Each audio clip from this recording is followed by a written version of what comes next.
Estamos en una serie que hemos empezado acerca de los personajes de la Biblia. Empezamos hace 15 días hablando de Adán y Eva. Luego este domingo estuvimos hablando acerca de Caín y de Abel. ¿Cuántos hemos aprendido? ¿Cuántos hemos sido bendecidos? Muy bien. Y hoy vamos a hablar, pongamos la imagen, acerca de Set y Enos. ¿Cómo es? Set y Enos. Pongamos la imagen que viene después de esto. Ahí vemos una imagen del cuadro que tenía Adán y Eva cuando Dios les dio el regalo de la familia. 2 hijos, Caín y Abel. Y a pesar de que no estaban ya dentro de un paraíso, por causa del pecado habían sido expulsados, pues tenían la bendición de la familia. ¿Para cuántos? La familia es una bendición. Independientemente de las circunstancias, tú estés en abundancia, en escasez, en pobreza, en riqueza, en enfermedad, en salud, cualquiera sean las circunstancias, pues la familia es una bendición. Y digamos que Adán y Eva tenían esa gran bendición. Pero pongamos la imagen que está después de esta.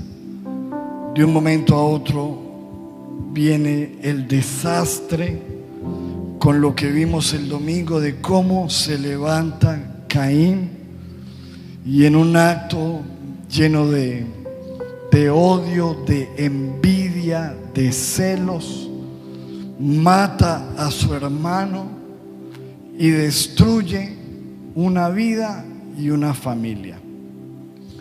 Y de repente ahí vemos la imagen muy diciente de la condición en la que quedaron Adán y Eva, con un hijo fugitivo, desaparecido, que tuvo que escapar, y con un hijo muerto en el piso.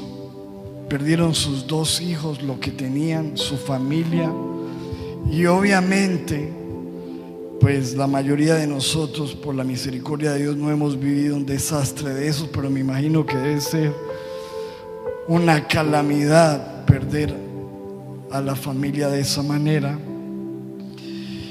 Y entonces me imagino los sentimientos: tristeza, dolor, depresión, pena, un desastre. Pero lo que dice y nos muestra la Biblia es que la historia continúa. ¿Cuántos se alegran de que la vida continúa a pesar de los desastres, de las situaciones? Y en esa continuación de la vida, en Génesis capítulo 4 versículo 5, si usted lee el versículo anterior, fue donde quedamos, de que Caín, pues aparte de su familia, empieza su generación, pero una generación que viene maldita. Caín recibe una maldición, y como lo vimos terminando nuestra enseñanza del domingo, sus hijos terminan siendo unos perversos, unos asesinos, etc. Y en medio de ese ambiente terrible viene la bendición de Dios. Génesis 4:25 dice la palabra: y conoció de nuevo Adán a su mujer. Y hablábamos de que conocer en la Biblia nos está hablando de intimidad sexual. O sea, tuvieron relaciones sexuales, ella concibió y dio a luz un hijo, y llamó su nombre Set. ¿Cuál es el nombre? ¿Cómo es? Set. Diga conmigo, Set. Porque Dios, dijo ella, me ha sustituido otro hijo en lugar de Abel, a quien mató Caín. En ese entonces la gente no le ponía nombre a los hijos porque le parecía bonito, sino que el nombre de una persona en la Biblia tenía un significado especial. Las personas le ponían el nombre a los hijos de acuerdo a lo que ellos estaban viviendo. Y cuando ella recibe este hijo, ella le dice sustitución. ¿Cómo le pone? Sustitución. Eso significa ser. Sustitución. Dijo, porque Dios me ha sustituido otro hijo en lugar de Abel. ¿Cuántos se alegran de que tenemos un Dios que sustituye, de sustitución? Esa palabra sustituir nos habla de reemplazar.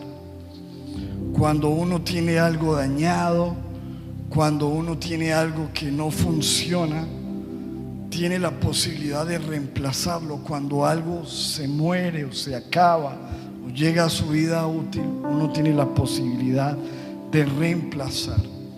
Y eso fue lo que hizo Dios. Dios viene a traer una sustitución, a reemplazar, a restituir a una familia que estaba destrozada.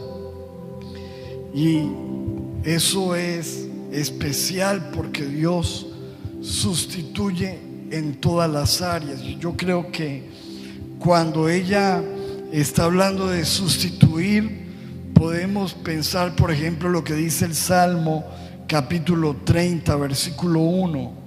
Eso es lo que estaba viviendo Eva, que dice la Biblia: tú cambiaste mi duelo en alegre danza, me quitaste la ropa de luto y ¿qué? Y me vestiste de alegría.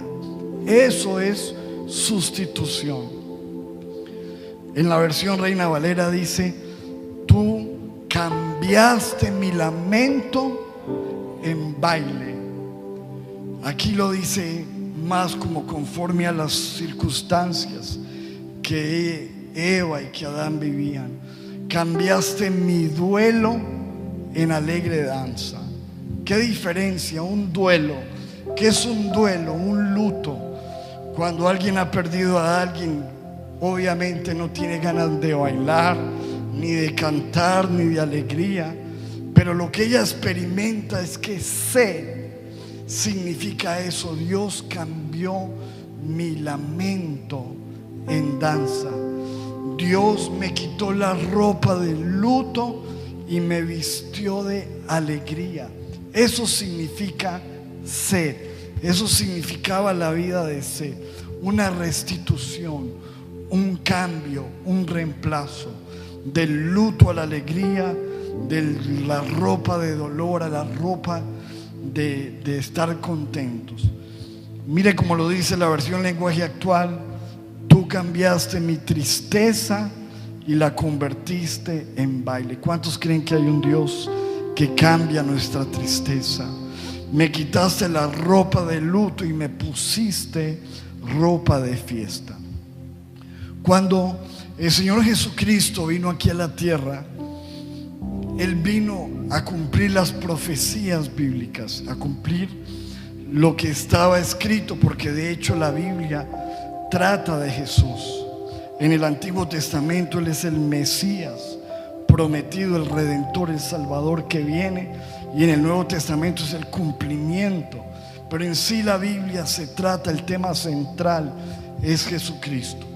Y cuando Jesucristo viene, dice: el Espíritu de Jehová está sobre mí porque me ha ungido. Y empieza, dice: me ha ungido para dar buenas nuevas a los pobres, a sanar a los quebrantados de corazón.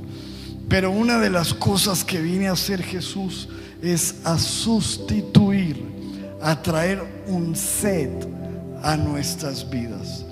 Ahí está en Isaías 61:3, dice: a ordenar, el Espíritu de Dios está sobre el Mesías para ordenar que a los afligidos del pueblo de Dios se les dé ¿qué? Gloria en lugar de ceniza.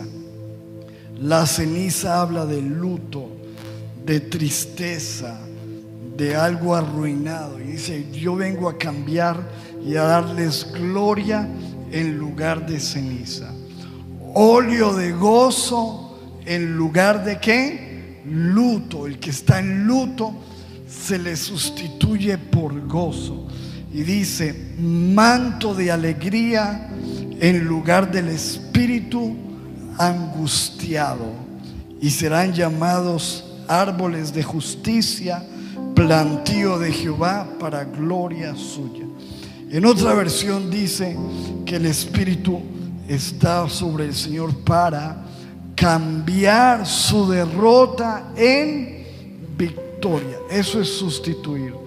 Dios quita nuestro lamento, nos da baile, quita nuestra tristeza, nos da alegría, quita nuestra derrota y nos da ¿qué? Victoria. Y dice: para cambiar su tristeza en un canto de alabanza. Así que eso fue lo que significaba sed, y lo que Dios trajo a la vida de Adán y Eva, una pareja arruinada, en desastre, en calamidad, a traer sustitución. Pero no solamente sed significaba sustitución, sino que sed era un recordatorio de que Dios siempre cumple sus promesas. ¿Cuántos lo creen? ¿Cuántos creen que Dios cumple sus promesas? Porque ellos, en medio de la caída, recibieron una promesa, la promesa de la redención de la humanidad. En la teología, eso se conoce como el protoevangelio o el primer evangelio. Es decir, que en medio del desastre de la creación, Dios como que da una luz de lo que Él va a hacer en medio de la caída de Adán y Eva. Y es Dios mismo anunciando el evangelio. Y esa promesa estaba en Génesis capítulo 3 versículo 15, donde Dios dice al enemigo: pondré enemistad entre ti y ¿qué? Y la mujer, y entre su simiente y la simiente suya. Esta te herirá en la cabeza y tú le herirás en el calcañar. Entonces, básicamente el Señor Dios estaba hablando de lo que iba a pasar en la humanidad, que de ahí en adelante la descendencia de la mujer, los seres humanos, iban a estar en guerra con la serpiente, que en la Biblia es Satanás, el diablo, el adversario, el enemigo. Pero que en esa batalla iba a venir alguien de la simiente, de la descendencia de la mujer, a pisarle la cabeza a la serpiente, a destruir al enemigo y todo su emporio. Pero que el enemigo también le iba a causar una herida, y eso se presentó en la cruz. La Biblia dice que Jesús fue herido por nuestras rebeliones, molido por nuestros pecados. Mire cómo está esa promesa en lenguaje actual. Dice: haré que tú y la mujer sean enemigas, pondré enemistad entre sus descendientes y los tuyos. Un hijo suyo te aplastará la cabeza y tú le morderás el talón. Dios revelando el plan de salvación a la humanidad. Pero en algún momento, recuerden que cuando Eva tiene a Caín, ella le puso por nombre lo tengo. Eso significa Caín, adquirido por Dios, lo tengo. En algún momento quizás ella en su ignorancia pensaría que ese era la persona que iba a aplastar la cabeza de la serpiente, pero no fue así. Y lamentablemente quedó sin sus hijos.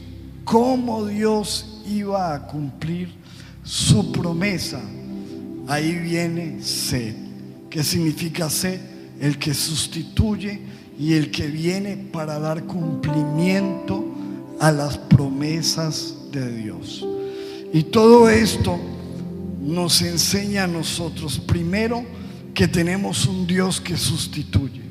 No importa lo que tú estés viviendo, si llevas años en dolor, en adversidad, si tienes luto en tu corazón, tristeza, si estás enfermo, cualquiera que sea la situación, número uno, tenemos un Dios que tiene la capacidad de reemplazar la tristeza por alegría, la enfermedad por la salud, el lamento en baile. Y número dos, lo que nos enseña la Biblia a través de sed es que Dios es un Dios que cumple sus promesas. Y todo lo que Dios te ha prometido, Él lo cumplirá. ¿Cuántos dicen amén? ¿Cuántos hemos recibido promesas de Dios?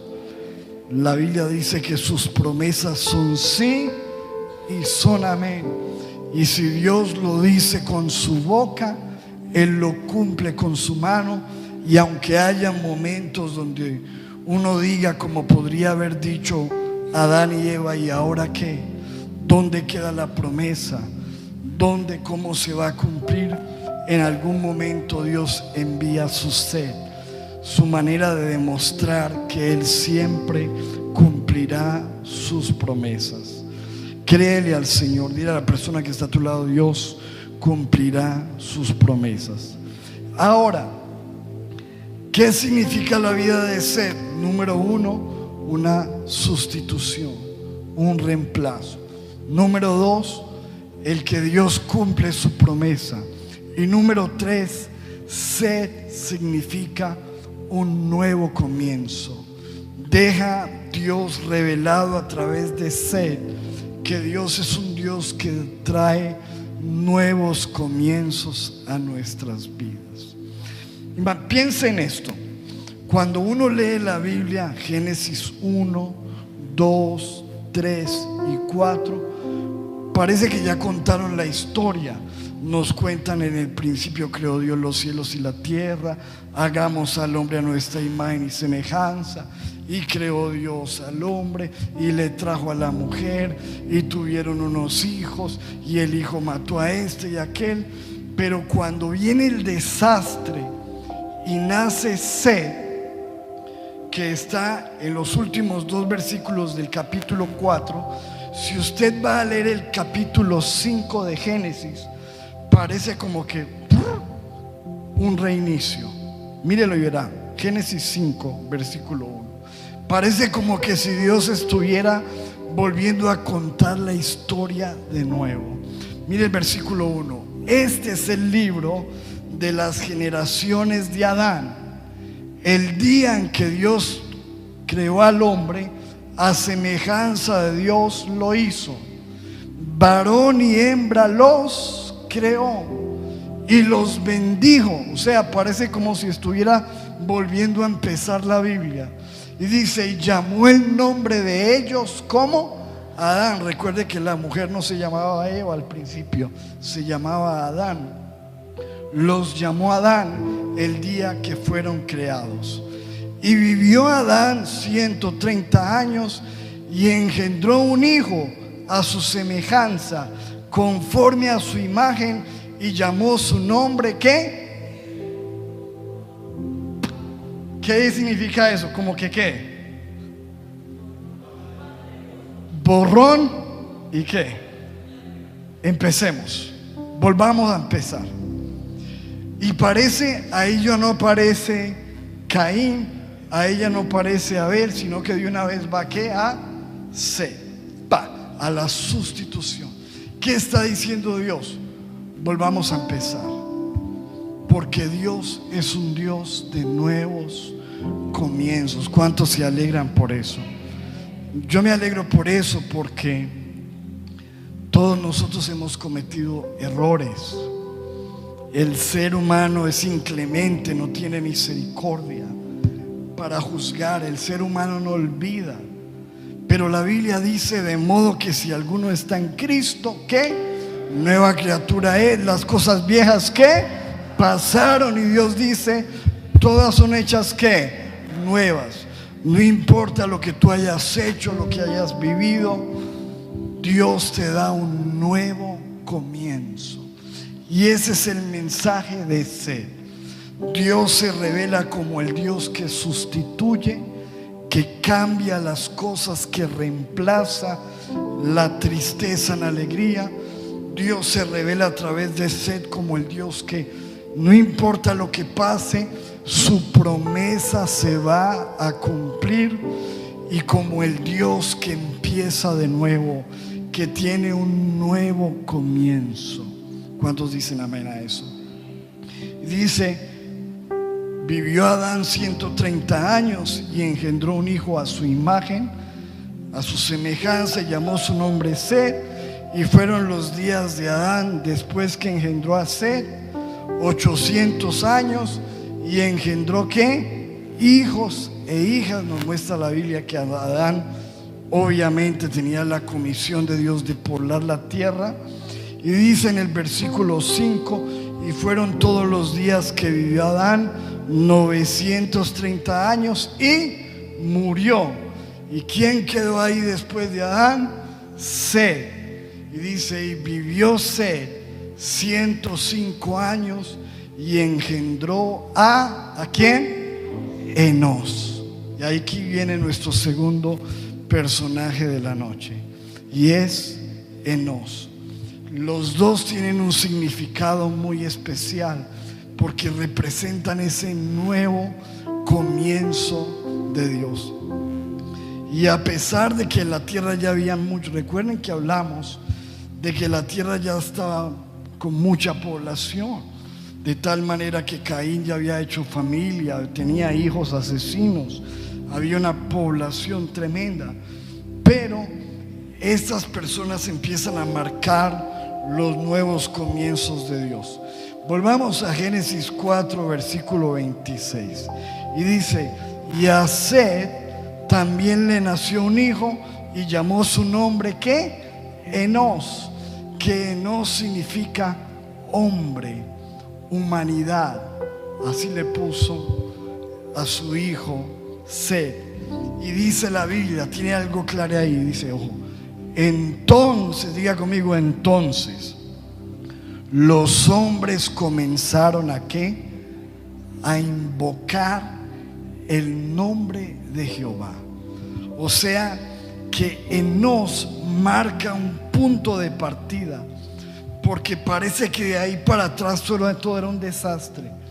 Pero después de que Set se demuestra como un nuevo comienzo y tiene a Enos, dice que con la vida de Enos vino algo, vino un despertar espiritual, porque a partir de Enos los hombres empezaron ¿a qué? A invocar el nombre de Jehová. Mire cómo lo dice la versión del lenguaje actual.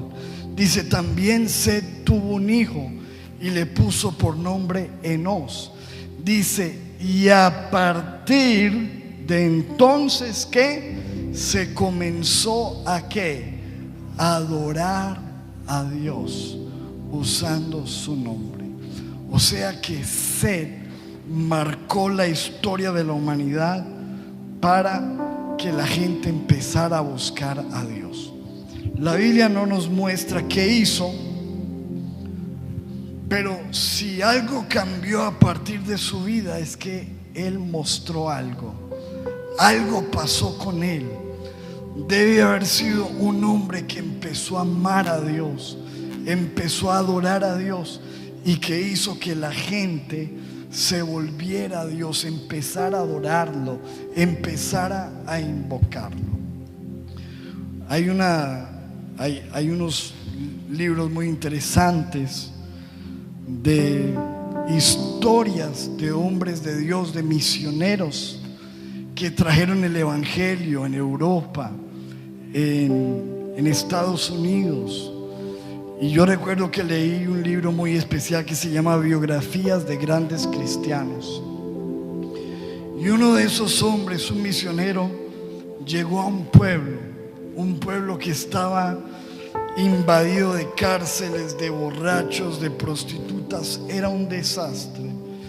Pero él llegó y empezó a predicar el evangelio, y con la predicación y con el fuego y el poder que Dios puso en él, logró que todo ese pueblo quedara transformado. La gente dejó de tomar, la gente empezó a buscar a Dios, se cerraron las cárceles, tanto que un día llegó un visitante y dijo: pero este pueblo, ¿por qué es tan diferente? Aquí la gente no hay cárceles, aquí la gente no hay borrachos, aquí se respira paz. Y alguien le contestó: es que hace unos años vino un misionero, y cuando él vino aquí predicó la palabra y generó un impacto tal de que la gente buscó a Dios y el pueblo nunca fue igual. Esto fue lo que pasó con Enós. Enós vino a la tierra y marcó la diferencia. Dice: a partir de Enós la gente empezó a adorar a Dios. Y a partir de Enós empezó a haber una separación. Diga conmigo: separación. O sea, Enós parte como la división de la humanidad, porque a partir de Enós se crea: estos son los hijos de Dios y estos son los impíos. Y eso es lo que nosotros llamamos, el concepto que nosotros tenemos como santidad o santo. La palabra santo no significa perfecto. La palabra santo significa alguien que es ¿qué? Apartado, separado. Y es a partir de Enós que viene una separación entre los que son de Dios y los que son del enemigo. Eso está en el libro de Génesis capítulo 6 versículo 1. Mucho tiempo después de Enós, dice la palabra en el versículo 1: aconteció que cuando comenzaron los hombres a multiplicarse sobre la faz de la tierra, y les nacieron hijos, que viendo los hijos de ¿quién? Los hijos de Dios, que las hijas de los ¿qué? Hombres. Mire cómo le llamaba, había una separación. Había unos que se llamaban hijos de Dios y otros se llamaban ¿qué? Hijos de los hombres. Eran hermosas, tomaron para sí mujeres, escogiendo entre todas. Y dice la Biblia que a Dios no le agradó, porque se empezaron a mezclar los descendientes de Enós con los descendientes de Caín, que estaba maldito. Y eso a Dios le ofendió.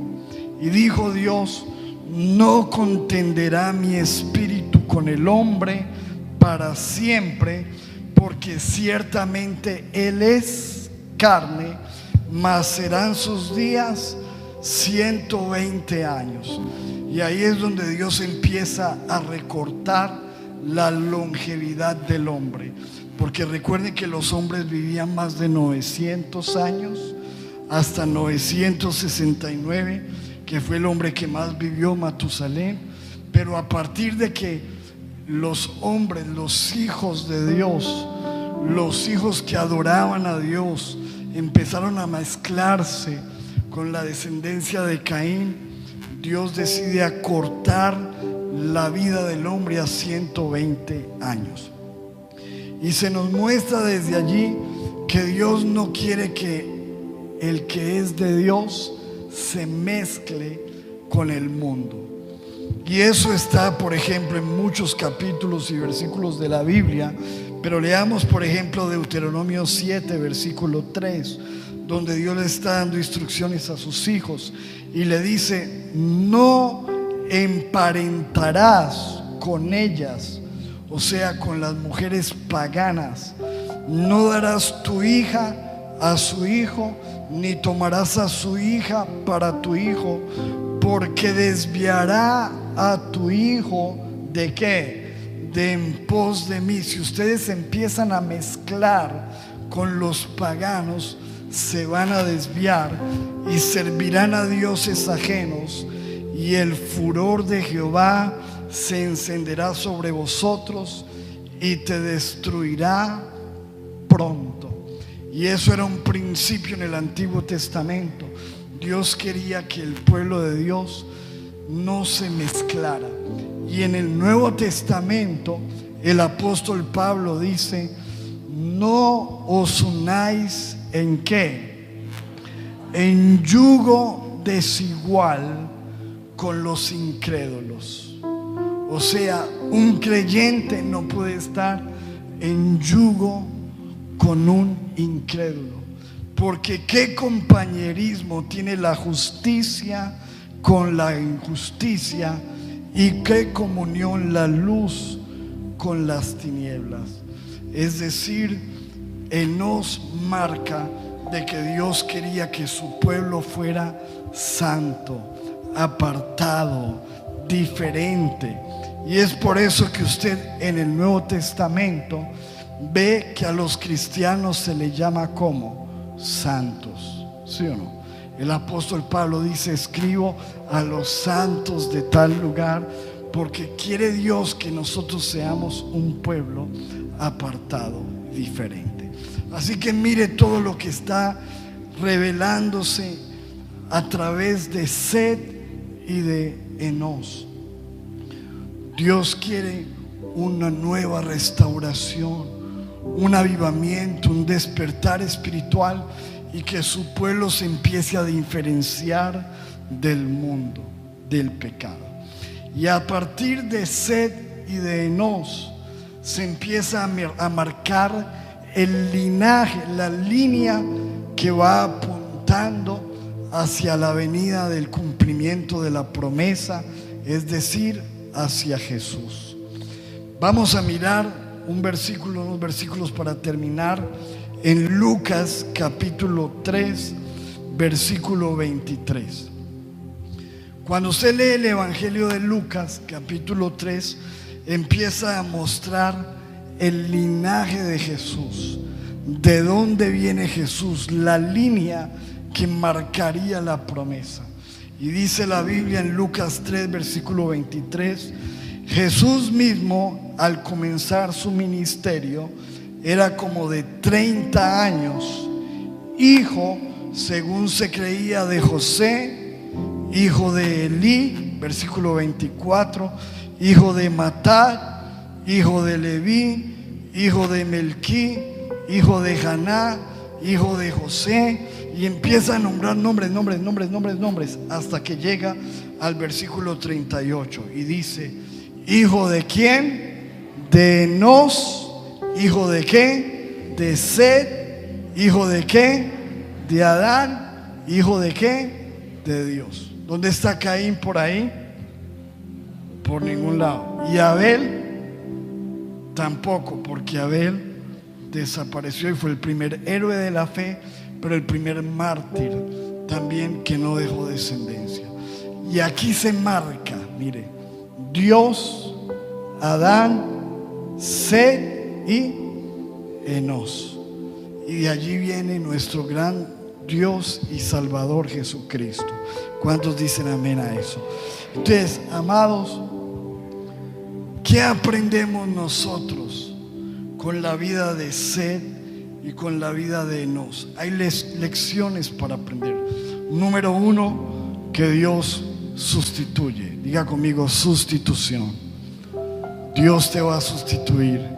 Va a cambiar tu lamento en baile, va a cambiar tu tristeza en alegría, va a cambiar tu oscuridad en luz, va a cambiar tu enfermedad en salud, va a cambiar tu derrota en victoria. Número dos, que Dios es un Dios que cumple sus promesas. Eso es Set, cumplimiento de sus promesas. No importa lo que pase, que la tierra tiemble y se muevan las montañas, lo que Dios prometió, Dios lo va a cumplir.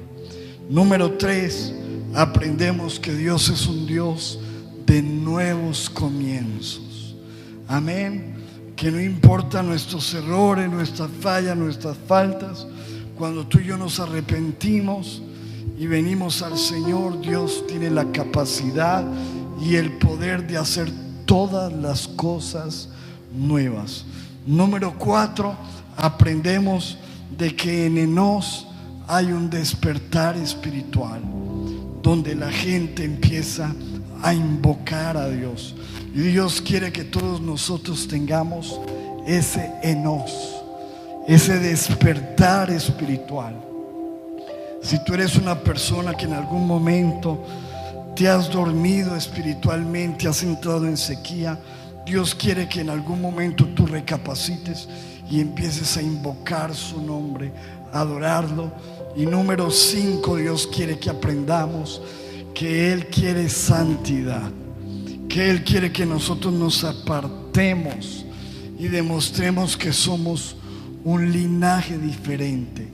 La Biblia dice que nosotros somos real sacerdocio, nación santa, un pueblo adquirido por Dios.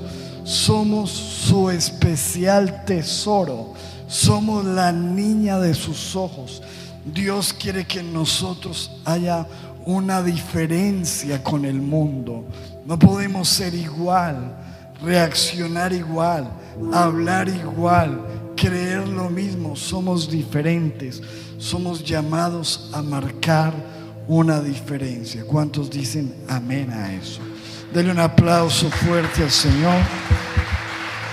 Póngase por favor de pie un momento, vamos a orar y vamos a darle gracias a Dios por su palabra. Digámosle: Señor, gracias por lo que tú nos enseñas a través, Señor, de los personajes de la Biblia. Padre, gracias por hablarnos hoy.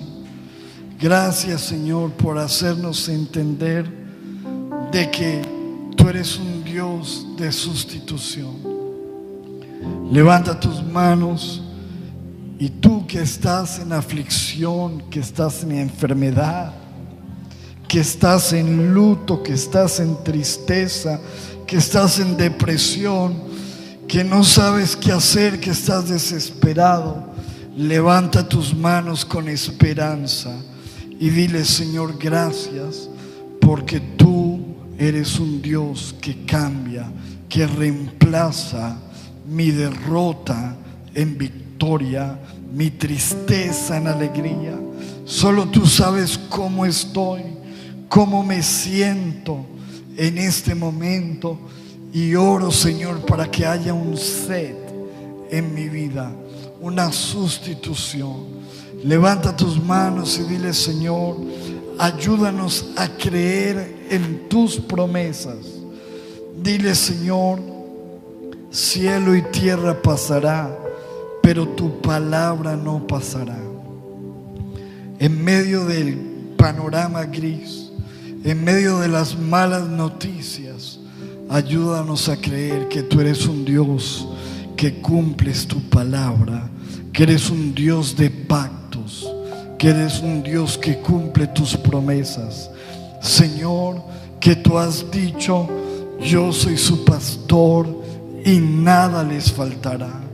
Que tú has dicho: yo estaré con ustedes todos los días hasta el fin del mundo. Que tú has dicho: yo supliré todo lo que falte conforme a tus riquezas en gloria. Todas tus promesas que son sí y son amén. Señor, gracias por darnos a entender, Señor, de que tú tienes nuevos comienzos. Señor, danos un nuevo comienzo contigo. Tú eres un Dios de nuevas oportunidades. Escribe, Señor, una nueva historia cuando fallemos, cuando nos desviemos, cuando cometamos errores. Permítenos, Señor, comenzar una nueva página en ti, Señor, en el nombre de Jesús. Y dile: Padre, yo quiero ser la generación de Enos, de los que buscan a Dios y marcan un punto de partida para que otros empiecen a buscarlo, a adorarlo. Dile: Señor, yo quiero ser el enos de mi familia. Yo quiero ser el que provoca que a partir de mi vida, mis hijos, mi familia, todos los que me vean puedan sentir el deseo de buscar, de invocar a Dios y de adorarle. Y dile: Señor, ayúdame a ser santo, a ser separado, a apartarme del pecado, a apartarme de toda contaminación, a apartarme de aquello, Señor, que me aleja de ti, y a mostrar que yo soy un hijo de Dios. Ayúdame a ser sabio para no entrar en yugo desigual, sino a mostrar, Señor, una línea que lleve a la gente a Cristo, al Salvador. Te damos gracias, Padre, por esta preciosa y hermosa noche, en el nombre de Jesús. Y el pueblo de Dios dice fuerte: amén y amén. Un aplauso para Cristo. Dios los bendiga. Un beso. Chao, chao. Bendiciones. Dios les guarde.